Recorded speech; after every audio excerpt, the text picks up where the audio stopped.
Assalamualaikum warahmatullahi wabarakatuh. Jumpa lagi bersama saya Muhammad Lutfi Mahrus. Masih dalam serial akuntansi keuangan menengah. Kali ini kita akan bahas mengenai fair value option.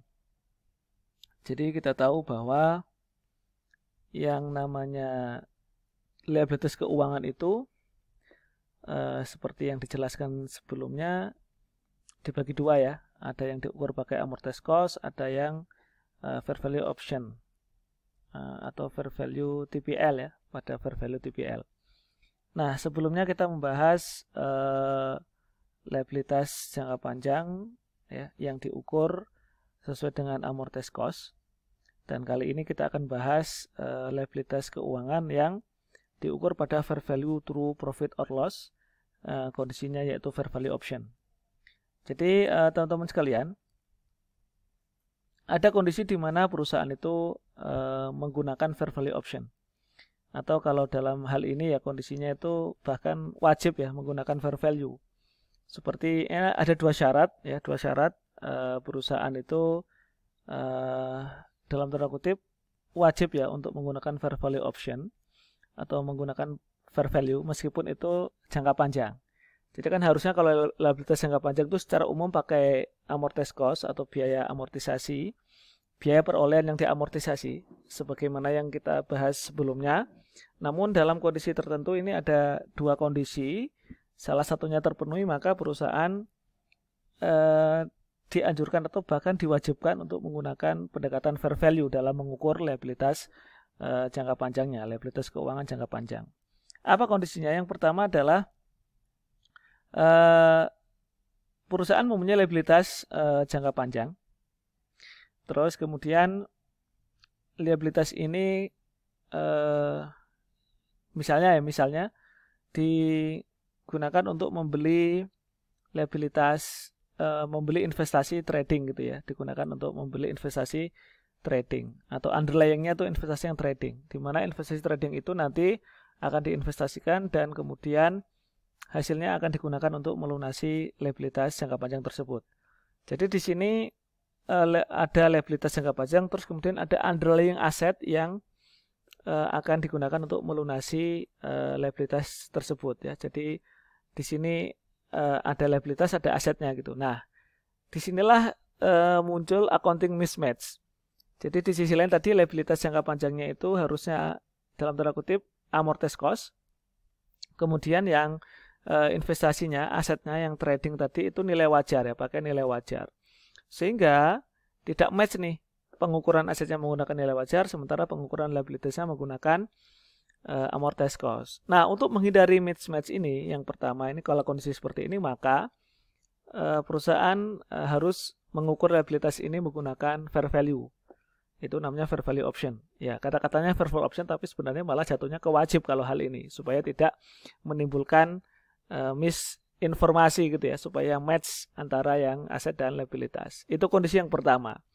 Kondisi yang kedua, pakai fair value option ketika memang liabilitas ini dikelola dan kinerjanya dievaluasi berdasarkan nilai wajar. Jadi memang karena kebutuhan harus pakai nilai wajar, jadi meskipun jangka panjang ya tetap harus pakai nilai wajar.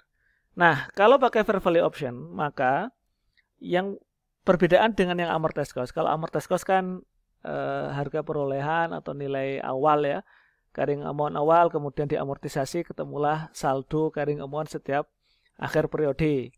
Nah, kalau yang fair value option atau fair value TPL, maka setiap akhir periode perusahaan akan membandingkan antara amortized cost tadi. Ya, jadi tetap membuat amortized cost, namun nanti di akhir periode harus disesuaikan ke nilai wajar. Jadi kalau pakai fair value option atau fair value through profit or loss, itu setiap akhir periode akan dilakukan adjustment, penyesuaian, membandingkan antara nilai tercatat carrying amount tadi ya, carrying amount yang amortized cost dibandingkan dengan nilai wajar. Nah, nanti nilai liabilitasnya akan diukur sesuai dengan nilai wajar. Berarti nanti ada penurunan atau kenaikan jika dibandingkan dengan carrying amount-nya. Nah, disitulah nanti ada selisih antara carrying amount dengan nilai wajar. Nah, selisihnya itulah nanti yang akan adjust ke bisa ke income ya, unrealized income, bisa ke OCI atau equity. Nah, kalau penurunannya atau misalnya perubahannya karena risiko kredit, maka akan dicatat di OCI ya, di equity. Nah, tapi bukan karena risiko kredit, maka akan dicatat di income atau di profit or loss. Nah, apa perbedaannya? Cara membedakan biasanya kalau risiko kredit itu terkait dengan kesulitan keuangan ya, sehingga ditunjukkan dengan misalnya turunnya rating dari obligasi itu gitu ya. Nah, itu contohnya risiko kredit. Tapi kalau bukan karena risiko kredit itu kondisi pasar secara umum yang kemudian mengakibatkan berubah ya nilai wajarnya dibanding carrying amount-nya. Nah, untuk lebih jelasnya teman-teman bisa lihat kasusnya.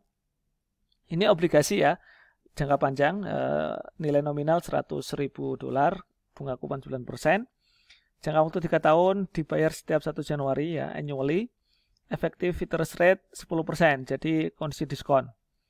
Nah, di sini menggunakan fair value karena bisa jadi untuk menghindari accounting mismatch. Tapi yang jelas kalau menggunakan fair value berarti diketahui data fair value setiap akhir periode. Di situ ada 3 tahun, berarti setiap akhir tahun diketahui nilai wajarnya dan nanti akan disesuaikan ke nilai wajarnya. Jadi berturut-turut ya, 98.364 tahun pertama, akhir tahun kedua 99.000 dan akhir tahun ketiga 100.000 saat jatuh tempo. Nah, bagaimana cara mencatatnya? Langsung saja kita buat tabel amortisasi. Jadi 100.000 bunga tadi kita lihat bunga pasarnya 10%, bunga kuponnya 9%. Nah, jadilah N-nya 3 ya. Nah, jadilah kemudian tabel ini tabel awal yang warna hijau teman-teman. Ini tabel awal yang warna hijau. Nah, tabel awal yang warna hijau. Terus kemudian perusahaan akan membuat jurnal amortisasi seperti biasa ya. Jadi jurnal untuk tahun pertama 2019, pertama 1 Januari saat penerbitan bond, cash pada bonds payable 97513 sesuai dengan tabel. Kemudian per 31 Desember membuat jurnal amortisasi dan penyesuaian bunga ya. Sesuai tabel ini interest expense 9751, bonds payable 751 dan interest payable di sini 9.000. Nanti 1 Januari akan dibayar ya. Nanti itu jurnal 2020. Sekarang jurnal 2019 dulu ya.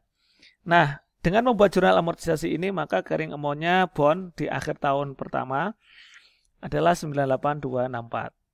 Kemudian diketahui di sini nilai wajar per 31 Desember 2019 ya adalah 98364. Jadi di sini ada selisih 100 ya loss. Nah, cara mencatat loss ini berarti langsung ke bonds payable-nya. Jadi langsung menambah bonds payable-nya. Jadi nilai tercatatnya 98264 naik, jadi fair value-nya nilai wajarnya 98364. Jadi rugi ya. Utang kalau naik itu rugi. Jadi jurnalnya unrealized holding gain or loss masuk ke laba rugi, income ya, laba rugi, ke other income and expense 100. Bonds payable-nya bertambah 100. Nah, dengan membuat jurnal seperti ini maka nilai carrying amount bond di akhir 2019 adalah sama dengan fair value-nya yaitu 98, ini 98364. Jadi sama dengan fair value-nya. Nah, jadi berubah ya 98364. Kemudian, nah disinilah yang seharusnya teman-teman kalau dalam dalam teorinya, kalau nilai carrying amount bond itu berubah, kan berarti ini bukan 98264 lagi, berubah jadi 98364.